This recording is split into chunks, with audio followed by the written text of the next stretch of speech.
Cross country is an equestrian sport that sees rider and horse tackling a long course or pattern with jumps and other obstacles along the way. The course is designed to simulate riding at speed across the countryside. Cross country is a test of speed, endurance, and the jumping ability of the horse. It is also a test of the horse's obedience to the rider and the conditioning of the horse.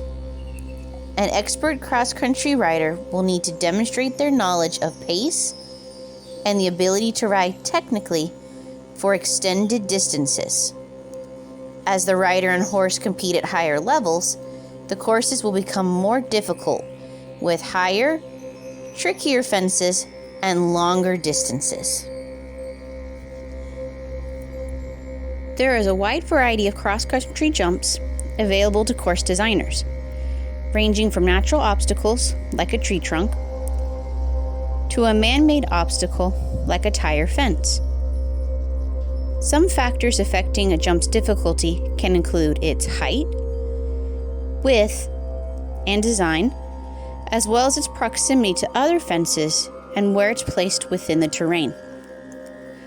Unlike show jumping, most cross-country obstacles are solid in their design and do not fall down when hit, therefore making it a sport requiring skill and quality instruction. Some jumps are designed to collapse for safety and scoring reasons. Here are the more common cross-country jumps and obstacles. The log fence. A log fence is an obstacle of a single horizontal tree trunk or an arrangement of multiple logs. This is the most common cross-country jump and can be used to create fences of various sizes and widths. Horses tend to jump these fences quite well because of their natural appearance. Corner.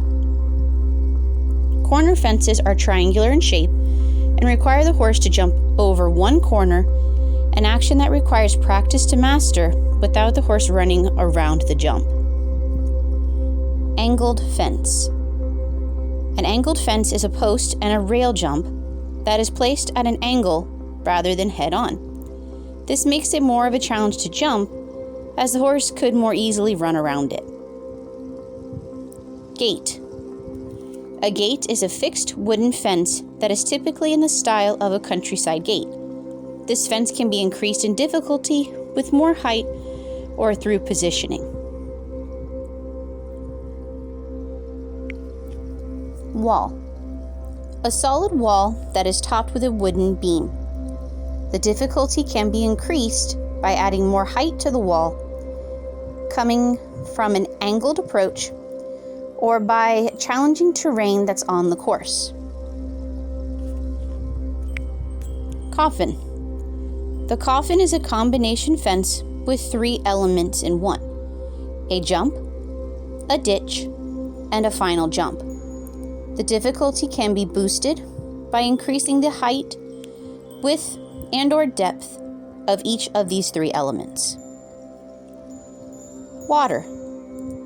A water obstacle can be a natural stream or man-made, and a horse will be required to either splash through it or to jump in and out of it. There may even be a fence that needs to be jumped while in the water. The depth of the water can range between about 8 inches to almost 14 inches, increasing as the rider becomes more advanced. Palisade. A palisade is a fence that slopes upwards at roughly a 45-degree angle towards the direction that the horse needs to jump. A ditch can be added to the front of the palisade to increase the difficulty for more advanced riders. Steps. A set of steps that must be jumped by the horse. The difficulty can be increased by increasing the height of the steps and the distance between each one. Fences before or after the obstacle can also be added to increase the challenge. Brush fence. A brush fence consists of a solid base and some brush placed directly on top. Tire fence. tires that have been linked to form a jumping obstacle. Difficulty can be increased by upping the height, adjusting the angle, or adding more fences. Roll top. A jump with a rounded half-barrel top. The height and width of the fence can be adjusted for more difficulty. Table. A table jump consists of 4 legs and a solid top, giving it height and width. It would mimic an actual table. A horse should try to clear the table in one go, but the table will be strong enough to hold its weight should the horse fall short. Tables are typically built to be more elevated at the back, so the horse can see there is width to it and can jump over it safely. Tracaner. This obstacle consists of a ditch with a fence over it, usually a log or a rail. The fence can be placed straight across it or at an angle for variation. For the horse, these jumps can be a little intimidating, so they're often used to test the horse's bravery. Arrowhead. A triangular jump where the point is facing downwards, resulting in a quite narrow fence. As there is no ground line, it can be difficult for the horse to judge the jump, and a run out or a run around may occur. These fences are often used in combination with other obstacles to test how quickly horse and rider can regain their composure if it doesn't go as planned. Stile. A stile is a narrow fence, often designed to look like a traditional country style. Due to its tighter clearance, it requires focus from horse and rider to be able to make a successful jump. So, before the rider participates in the cross-country phase and event, they will have the opportunity to view a plan of the course and be able to walk it on foot. Walking the course is a really essential part of the preparation before they ride it, as it allows the rider to see in person what's in store and to create a plan for each of the different jumps. When you walk the course, each jump will have its own challenges on how to complete it successfully.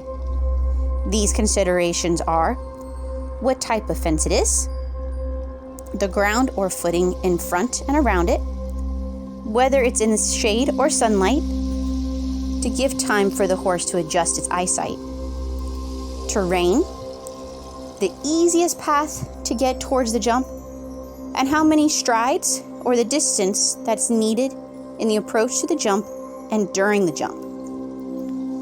A stride is a step a horse takes at the canter. The average horse's stride is about 12 foot long, and the course is designed for a horse to be on a 12-foot stride. A rider will also want to look for surroundings that could frighten their horse so they can be prepared when approaching that particular obstacle. All these different variables factor into the path taken to produce the perfect time to complete the course and to keep rider and horse safe.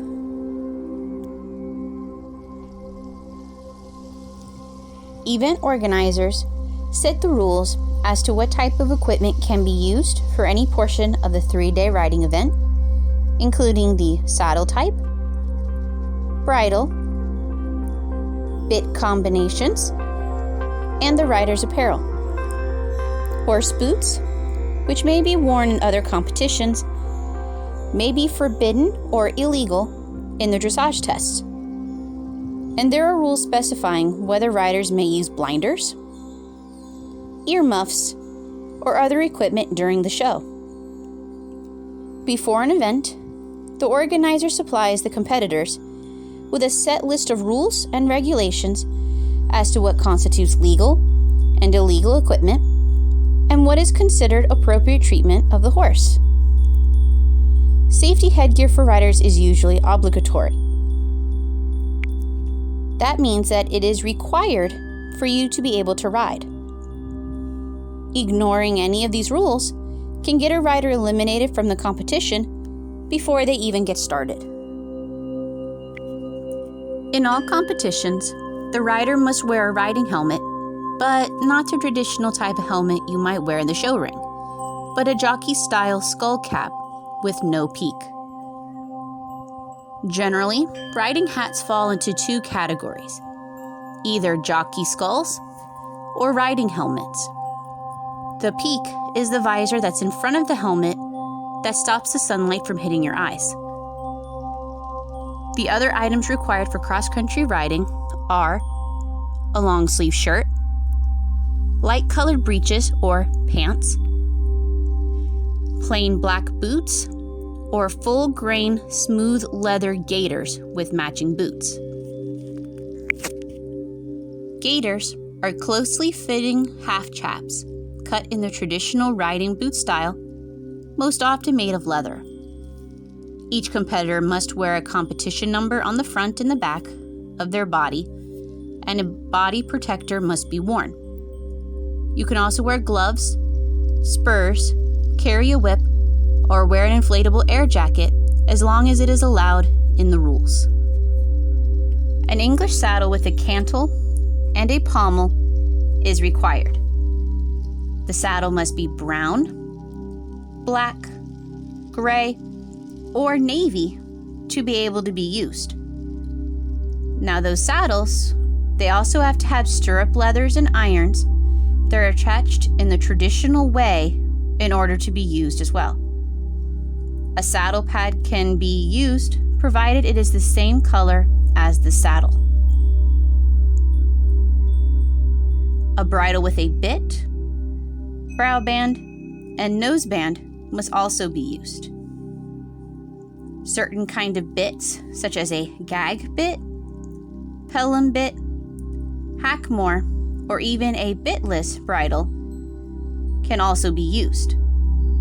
Those bridles must also be in black, brown, gray, or navy, with the reins being attached to the bit.